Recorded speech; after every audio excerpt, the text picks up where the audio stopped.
7h36 sur la première, c'est peut-être la plus grande fuite de documents de toute l'histoire, et non pas seulement de l'histoire du journalisme. Nom de code Panama Papers, 11,5 millions de fichiers livrés à l'origine par un lanceur d'alerte à la Süddeutsche Zeitung. Une masse considérable d'informations portant sur près de 40 ans de finances offshore qui proviennent du cabinet panaméen Mossack Fonseca, des sociétés offshore par milliers qui concernent des dirigeants politiques, des milieux économiques, des personnalités du monde du sport et même des membres du crime organisé. Alors si toutes ces entités, et on va le voir, mises à jour, ne sont pas forcément illégales, beaucoup d'entre elles ont indéniablement favorisé le blanchiment et la corruption. Notre invité ce matin en direct de Genève est l'ancien président de la section suisse de Transparency International, Jean-Pierre Méhan. Bonjour. Bonjour. Merci beaucoup d'être avec nous. Vous êtes avocat, docteur en droit, Jean-Pierre Méhan. D'abord, un peu de pédagogie, si vous êtes d'accord. Si l'on crée une société écran ou une société offshore, c'est en premier lieu pourquoi ? Pour payer moins d'impôts ou pas d'impôts, c'est ça ?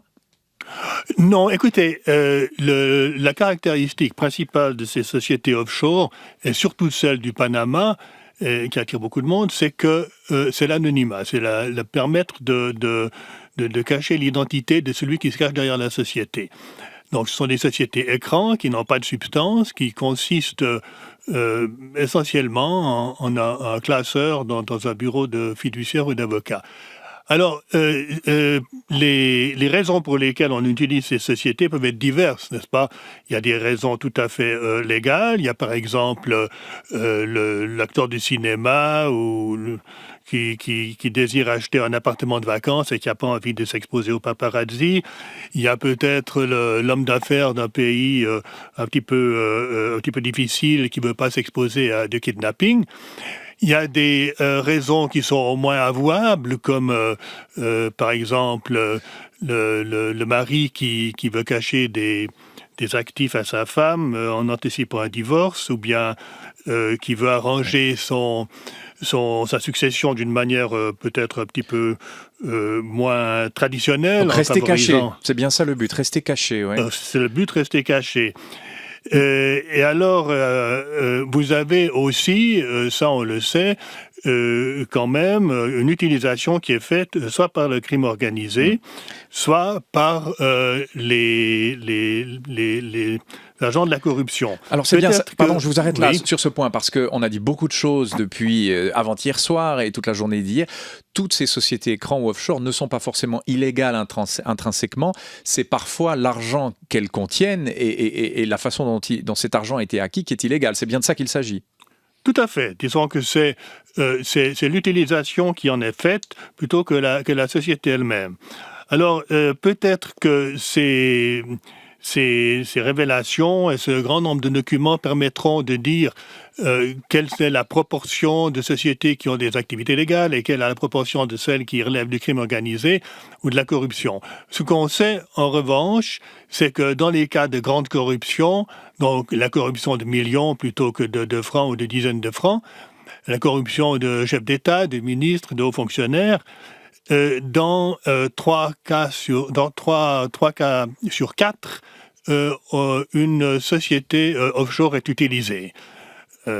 Oui, donc là, donc on pourrait dire que l'éradication de la corruption, en tout cas tendre vers ça, parce qu'évidemment c'est un vœu pieux, passerait par la fin de ces sociétés écrans. Au fond, c'est ce mécanisme-là que vous décrivez, Jean-Pierre Méhan.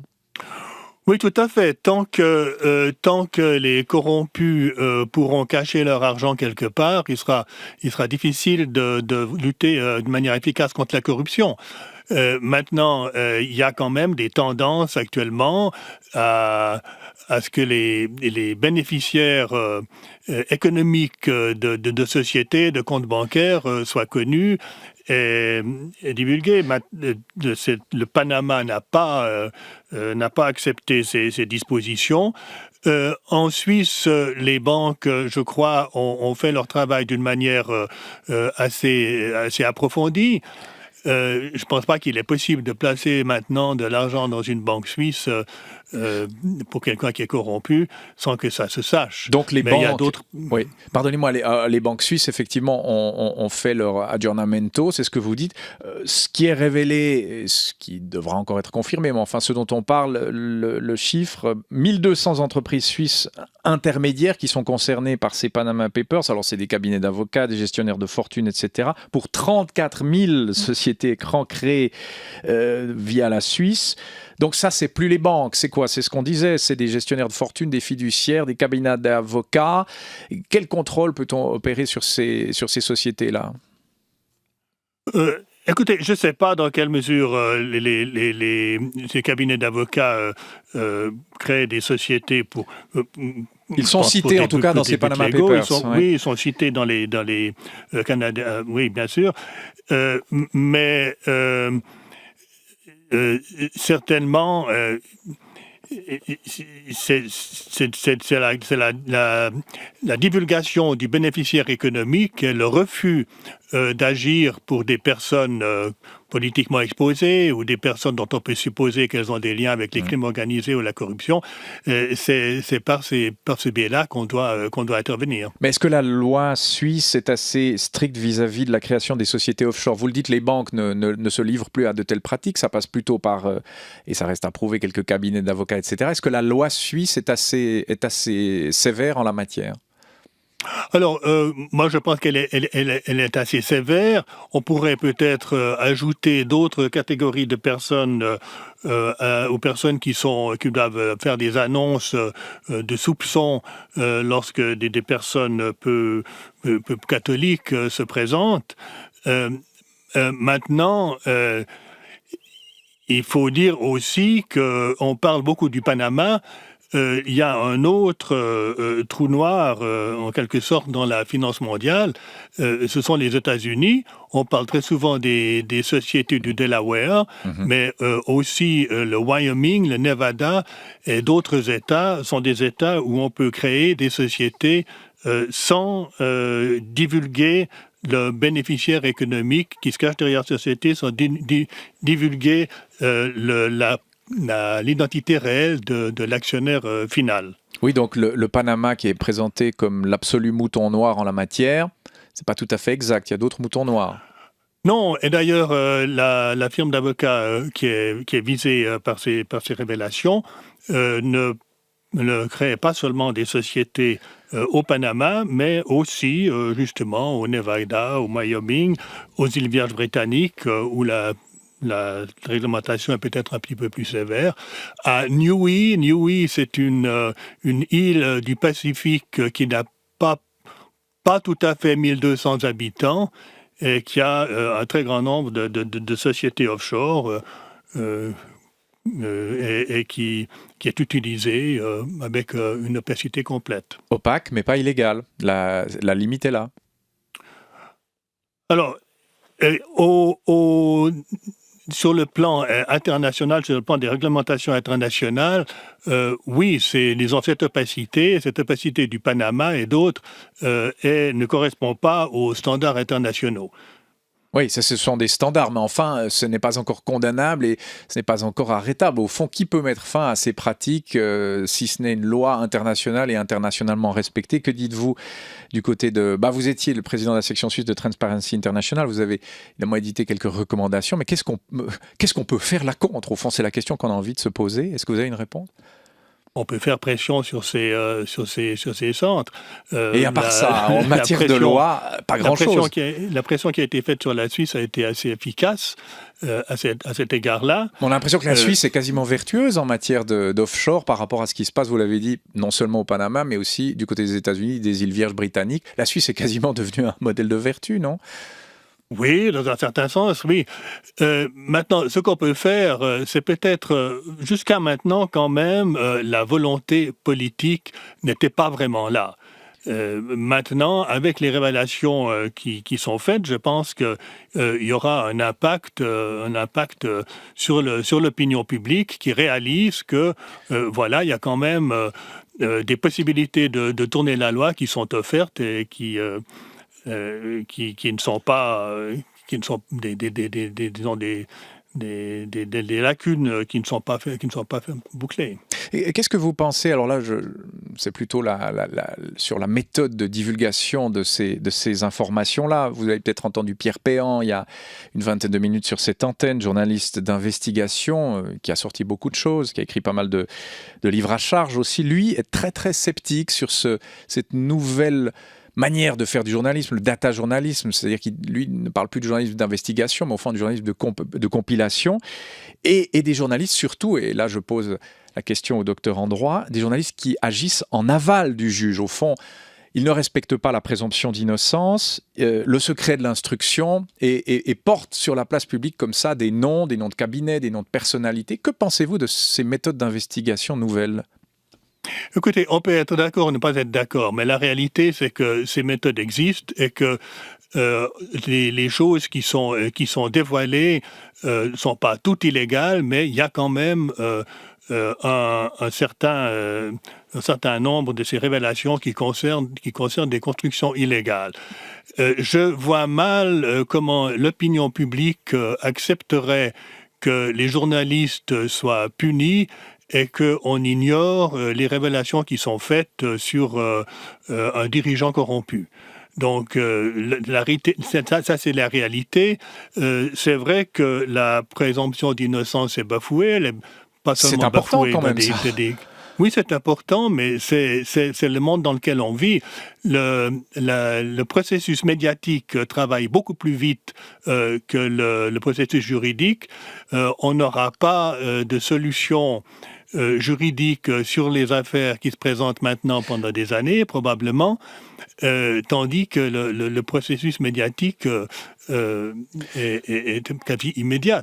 Donc si, oui, au fond, c'est très intéressant ce à quoi l'on assiste, Jean-Pierre Méhan, c'est que puisque les lois ne sont pas suffisantes, voire même n'existent pas dans certains cas, les médias s'y substituent. Au fond, les journalistes se transforment en procureurs et les gens sont condamnés via ce biais-là, déjà par l'opinion publique, et le reste suivra. C'est ça notre société. Oui, vous savez, dans l'affaire Enron, la fameuse affaire Enron, la société fiduciaire ou comptable qui avait été accusée de faire disparaître des documents avait été exposée dans les médias. 3 ans plus tard, la Cour suprême a décidé qu'en fait, il n'avait rien commis de punissable. À ce moment-là, la société n'existait plus. Il n'y avait plus que 200 personnes qui s'occupaient essentiellement de régler le passé.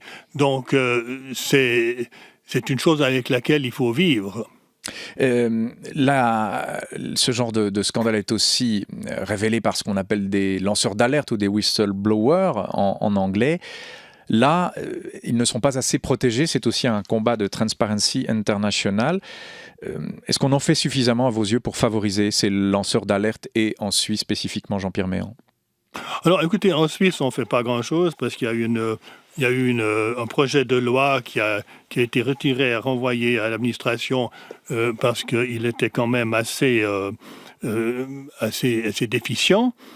Les lanceurs d'alerte, malgré tout ce qu'on peut faire pour les protéger, sont toujours dans une situation très difficile. La meilleure protection pour les lanceurs d'alerte, c'est la confidentialité, c'est l'anonymat, si on veut. C'est pour certaines personnes difficile d'accepter que des alertes anonymes puissent être prises en compte, mais c'est la meilleure façon de protéger les donneurs d'alerte. Et alors, en Suisse, on peut faire plus. On a un projet qui est en cours de révision du Code des obligations depuis longtemps. Je crois que ça fait une douzaine d'années. Il faudrait prévoir plus de confidentialité pour les lanceurs d'alerte, plus de plus grosses amendes pour les entreprises aussi. Ça doit aller dans ce sens-là? Ça doit aller dans ce sens-là. Donc, plus de protection pour les donneurs d'alerte. Actuellement, je pense que les indemnités qu'on peut donner aux donneurs d'alerte pour un licenciement abusifs sont limités. Je pense que les donneurs d'alerte qui sont victimes d'un licenciement devraient être pleinement compensés. Ça ne veut pas dire récompensés, mais compensés pour les difficultés qu'ils peuvent avoir à se retrouver un emploi. D'autre part, ce que je trouvais aussi assez déficient dans le projet de loi qui a été présenté, c'était qu'on essayait de couper tout accès aux organes de poursuite publique. Je pense que je conçois que... On revient à ce qu'on disait il y a un instant, oui. Oui. Alors, je conçois que, par exemple, les donneurs d'alerte ne puissent pas aller directement aux médias, mais doivent passer par des étapes avant. Mais en ce qui concerne des délits qui sont poursuivis d'office, je pense que les donneurs d'alerte devraient pouvoir alerter les organes de poursuite publique. Et c'est pas le cas. C'était pas le cas dans le projet de loi qui a été prévu. Ça, c'est pour la Suisse. Vous êtes l'ancien président de la section suisse de Transparency International, Jean-Pierre Méan. On va commenter la presse, les quotidiens qui font partie du consortium de cette enquête Panama Papers. Sandra Zimmerli et Valérie Droux, vous êtes avec nous. Ces quotidiens continuent leurs révélations aujourd'hui avec, entre autres, ce Suisse qui aurait joué un rôle clé. Oui, son nom, Christoph Zollinger, le Suisse qui s'est installé à Panama dans les années 90, a fait partie pendant longtemps du trio dirigeant de Mossack Fonseca. Alors aujourd'hui, il est de retour en Suisse. Il a quitté la société, mais ne cache pas avoir traité, entre autres, avec le cousin de Bachar el-Assad ou encore d'avoir été le juriste du président panaméen. Mais il minimise son rôle et préfère parler sport, puisque pour le grand public, il s'est fait connaître en mettant sur pied au Panama une équipe de bob. Lui, il est le pilote. D'ailleurs, avant les Jeux de Sochi, plusieurs magazines lui avaient consacré des articles sans connaître sa deuxième vie, disons, offshore. A priori, le cas de ce Suisse vous apparaît comment, Jean-Pierre Méan? Ce qu'il a fait est illégal ou pas? Non, il n'est probablement pas illégal en Suisse. On va en savoir un petit peu davantage pour se prononcer là-dessus. Et il n'est certainement pas le seul à avoir utilisé des structures offshore en Suisse. Il y a un grand nombre, comme vous l'avez dit au début d'ailleurs, de sociétés fiduciaires ou d'avocats qui... c'est la tradition, n'est-ce pas, du centre bancaire suisse, de la banque privée. Et on retrouve parmi les autres centres dont on parle peut-être un petit peu moins, mais qui sont beaucoup plus impliqués, c'est Hong Kong et le Royaume-Uni. L'onde de choc venue du Panama qui secoue aussi une petite île dans l'Atlantique Nord, c'est l'Islande et son Premier ministre. Oui, dans 24 heures et la Tribune de Genève, une photo montre la foule réunie hier dans la cour du Parlement à Reykjavik pour réclamer la démission du Premier ministre Sigmundur David Gunnlaugsson. Le peuple se sent trahi car son côté obscur a été révélé. Il a basé la réussite de sa carrière politique sur sa campagne anti-banque après le krach bancaire islandais de 2008, mais il possédait depuis 2007 une société offshore qui détenait elle-même des obligations dont 3 banques tombées en faillite lors de ce même krach. Hier, une pétition en ligne réclamait son départ. Elle avait recueilli 27 000 signatures en soirée. C'est beaucoup pour un pays de 332 000 habitants. La force de l'opinion publique, et c'est vrai que c'est un tout petit pays, l'Islande, qui a un rapport très direct avec ses élus. Est-ce qu'il peut encore tenir en place le Premier ministre islandais, selon vous, Jean-Pierre Méan, après ces révélations ? Ça va être difficile. Je crois qu'il y a eu une pétition déjà qui a récolté un assez grand nombre de 27 000, signatures. 27 000 sur une population de quelques 300 000 habitants. C'est quand même énorme si on élimine les enfants et les gens qui ne s'intéressent pas à la politique. Non, ça va être certainement difficile pour lui de rester en place. Et là, on est dans ce qu'on disait, c'est l'opinion publique qui tranche avant la loi. C'est l'opinion publique qui tranche. Je crois qu'il y a aussi une leçon à tirer de ce qui se passe. C'est que nous vivons dans un monde où il n'est plus possible de garder des choses secrètes. Hein. Il y a une vingtaine, trentaine d'années, quand on voulait garder quelque chose tout à fait confidentiel, on prenait un document, on le mettait dans un safe, oui. et personne n'y avait accès. Aujourd'hui, tout est sur support électronique et il n'est pas possible de contrôler qui peut avoir accès.